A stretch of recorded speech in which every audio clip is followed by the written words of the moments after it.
হেই everyone, আসসালামু আলাইকুম। আশা করি সবাই ভালো আছেন। তো আজকের ভিডিওটা অনেকটা লেন্দি হবে অ্যান্ড আজকের যে ভিডিওটা অনেকটা বেশি মেমোরেবল হবে, কারণ আজকে হচ্ছে আমাদের বাড়ির সবথেকে ছোট্ট সদস্যের প্রথম স্কুল ডে।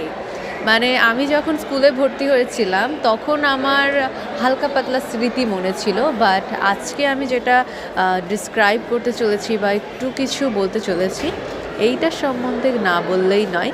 এখন বিষয় হচ্ছে না বললে নয়, বললে তো ভুল হয়ে যাবে, বলতে তো হবেই, তাই না? সো এই যে দেখতেই পাচ্ছেন মারভি স্কুলের জন্য রেডি হচ্ছে। ওর স্কুল টাইম বেসিক্যালি 9টার থেকে শুরু, যেহেতু একদমই ছোট প্লে গ্রুপ থেকে, তো 9টা বললেই তো আর এক্স্যাক্টলি 9টা থেকে শুরু হবে না, আর অনেক ঠান্ডা পড়ছে, তো সেই জন্য আর কি আমরা আস্তে আস্তেই রেডি হচ্ছিলাম।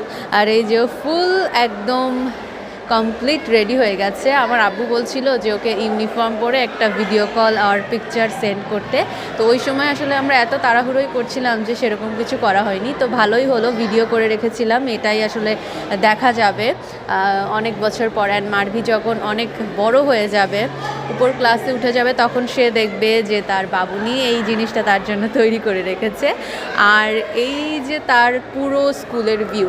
অ্যান্ড আমি বললাম না, কালকে অনেক বেশি ঠান্ডা পড়ছিল, অ্যান্ড আমি যে ভয়েস ওভারটা দিচ্ছি এটাও তার স্কুলে অবস্থানরত অবস্থায়, এই কারণে হয়তো আশেপাশে একটু নয়েজ হতে পারে, সো ওটা ইগনোর করবেন প্লিজ। অ্যান্ড এই যে ওর ক্লাসরুমের মধ্যে ঢোকার সাথে সাথেই ও এতটা বেশি ফ্রেন্ডলি বিহেভ করবে আমি কখনোই ভাবতে পারিনি। অ্যান্ড আমি ওকে জাস্ট 2 দিন অবজার্ভ করে একটা জিনিস দেখতে পেলাম যে ও আসলে ওর বয়সটা কম হলেও ও অনেকটাই বেশি বুদ্ধিমান, মাশাআল্লাহ। সবাই ওর জন্য দোয়া করবেন। আর এই যে ওর স্কুলের করিডোরটা অ্যান্ড এটা মাঠ, আমি সম্পূর্ণ স্কুলটা বারবার একটু ক্লিয়ারলি ভিডিও করতে চাচ্ছিলাম, কিন্তু তখনও অবধি মানে 9টা 9:30 বেজে গেছে, তখনও অবধি কুয়াশা ছিল, মানে এতটা বেশি ঠান্ডা।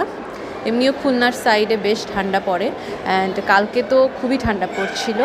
ও পরে হচ্ছে নেভিয়ান এনকোরেজ স্কুল অ্যান্ড কলেজ, এটা বেসিক্যালি যারা সেনাবাহিনীতে চাকরিরত অবস্থায় আছে তাদের ছেলেমেয়েরাই বেশিরভাগ পড়ে, প্লাস খুলনার বাকি যারা সিটিজেন আছে তারাও এখানে কিন্তু পড়াশোনা করছে সমানভাবে।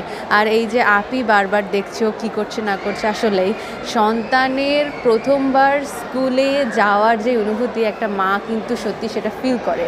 আমার বড় আপির স্কুল শেষ হয়েছে তাও আজ থেকে 10-15-20 বছর আগে, তো ফর দ্য ফার্স্ট টাইম আবার সে স্কুলের আঙ্গিনায় দাঁড়িয়ে আছে।